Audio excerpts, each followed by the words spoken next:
Izay efa niatoko faharoa. Miangona, eny, mivoria ianareo ry firenena tsy manan-kenatra. Dieny tsy mbola miatra ny didy, fa mielina toy ny akofa ny andro. Dieny tsy mbola tonga aminareo ny hamafy ny hatezeran'ny Tompo. Eny, dieny tsy mbola tonga aminareo ny andro fieretan'ny fahatezeran'ny Tompo.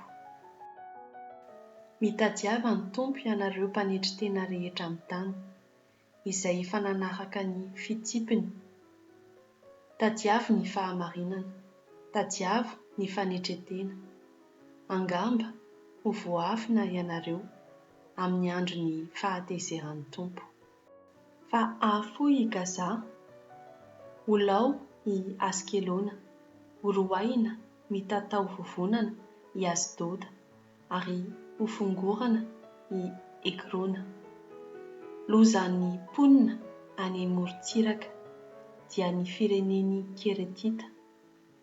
Miatra aminareo ny tenin'ny Tompo hoe: ry Kanana, tanin'ny Filistina, aringako tsy hisy mponina eo aminao. Ny morontsiraka dia ho tonga tany fiandrasana ondry, ho toeram-piandrasan'ny mpiandry ondry sy ho valan'ondry amanosy.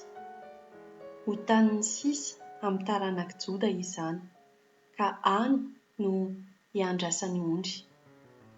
Ao amin'ny tranon'ny Askelona no andriany amin'ny hariva, fa ny Tompo Andriamaniny no hamangy azy, ka hampody azy avy amin'ny fahababony.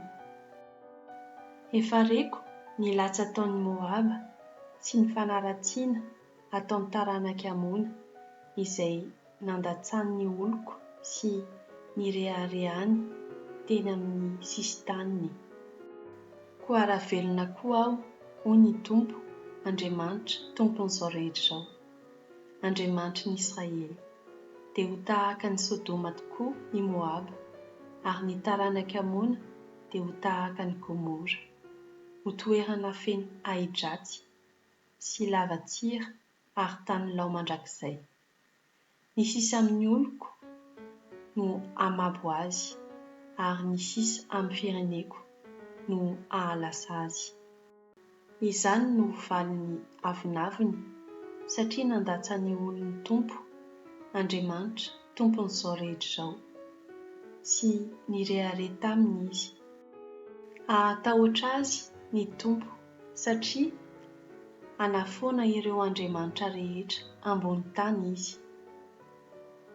Iankohaka eo anatrehan'ny Tompo ny nosy ny jentilisa rehetra, samy any amin'ny fitoerany avy.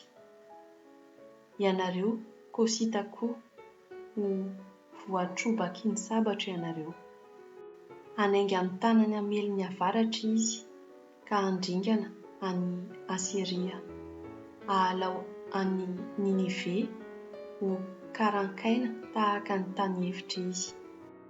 Hisy andiam-bimby andry ao aminy, dia ny karazam-bimby rehetra, hitoetra ao an-tampon'ny andriny, na ny sama, na ny sokina.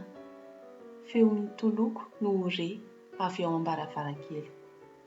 Fandravana no ho eo an-tokonana, fa endahiny hirafitra sedera.